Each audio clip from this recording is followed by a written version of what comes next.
May naging anunsyo dito ang MWO sa bansang Bahrain na effective noong March 3, 2026 ay magpo-provide sila ng one-time cash assistance sa mga OFW or limited lang sa mga OFW na direktang apektado ng tensyon sa nasabing bansa or sa Middle East. At base sa anunsyo, ang mga OFW na eligible para sa cash assistance ay mga OFW na may valid visa, na-cancelled ang flight, displaced OFW or mga nawala ng trabaho dahil sa tensyon, at yung mga no work, no pay. At ang mga hindi naman eligible ay mga naka-visit visa, dependent visa, at yung may makasalukuyan trabaho at maayos naman at nagkakaroon or mayroong sweldo. Ngunit ang nasabing cash assistance event ng MWO Bahrain ay dinumog ng mga kapwa natin OFW doon. At makikita sa video na mga ibang kababayan natin ay hindi na pinapapasok sa Philippine Embassy.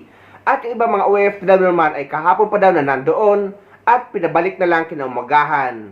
Ngunit ngayong umaga raw o sa umagang yan ay kinukuha na naman agad ng pangalan at pababalikin na naman kaya hindi na sila pumayag. Pinaghintay nga.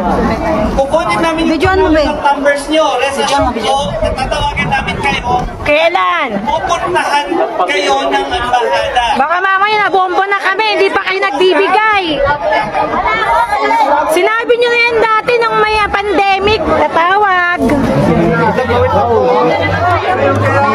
Inulit nyo na naman eh. Ay, hindi. Ayun na pa. Mahirap po kasi. WhatsApp na eh. Nung pandemic ka, sabi nyo ganyan din eh. Ngayon, ganyan naman sasabihin nyo. Bukas, ipaparilis na kami ng information. Sabi na rin sa iba na nagtatanong. Wala magbibigay. Sayang naman yung transport namin, oh. Pila, yung pagpila na lang namin. At saka yung pila. Pumila na kami. Mapa pa lang. Kung gusto nyo magantay po, kaya nga hindi tumamo. Kasi kung yung iba gusto umalis, then i-exit din yung pila. Para doon sa gusto magantay dito, i-accommodate kayo, nasa loob na kayo. Ay, maghihintay kami. Hindi na kami alis. Ito naman, kung yung may iba naman, kaya naman bukas. Wala, maghihintay na po kami lahat kasi nandito na kami. Maghihintay po kami.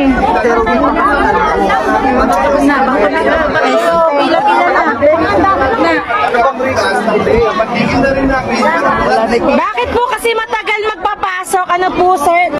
Grabe ang tagal ng pila namin dito, ang haba-haba ng pila kanina. Yung iba, alas 6 pa lang nandito na, so alas 12 na, nandito pa rin kami. Nandito na, hanggang ngayon nandito pa rin sila, hindi pa rin makapasok. Ang tagal, tapos dami pang sumisingit. Alam mo na, ugaling Pinoy. Ayan, para lang sa ayuda. Tapos yung iba, hindi pa mabibigyan kasi kulang daw sa ganito, kulang daw sa ganon. Ano ba yan? Lahat naman kami dito, Filipino, lahat naman dito nagtatrabaho, lahat. So pag hindi ka pasado sa requirements mo, uwi ka, nga. Pagkatapos na maglakad ng mahaba, nainitat, pamilya ng mahaba, yun lang. Uwi sa wala. Ano ba naman talaga po sa Filipino system?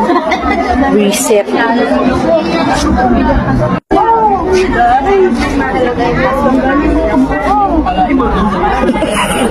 Dito magsasaving yan. Kaya nga eh.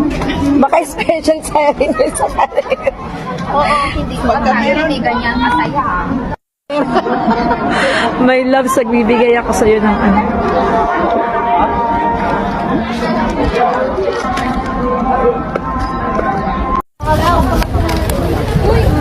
Dito po kami ngayon sa Philippine Embassy at ayaw po kami papasukin. Nasa labas po kami.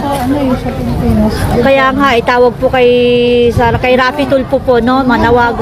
Ayan, ano po, nawagan tayo kay Sir Rafi Tulfo. Kaya nga, nandito na po tayo. Kaya pinagalingan pa namin. Naglakad pa. Bakit gano'n? Kahapon pa kami dito. Kahapon kami dito, pinabalik na naman kami ngayon. Ngayon ayaw na naman tayo papasukin.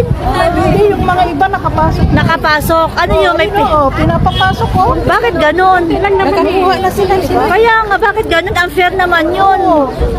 Paano Marami naman? dito. Kanina, nandun na sila sa loob. Sa loob, kaya nga. Marami pang dito.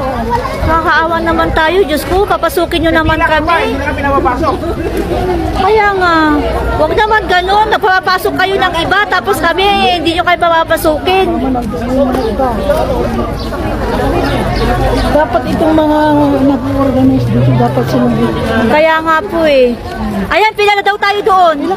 Ayan, pila daw tayo doon. Pila daw tayo. Tingnan natin. Ayan, pila daw po kami. Tingnan po namin. Actually, ang madalas na obserbasyon ko kapag may maganitong event ang Pilipinas or ang Philippine Embassy ay laging walang sistema, magulo, at puwera sa napakaraming requirements ay mahilig silang magpabalik-balik.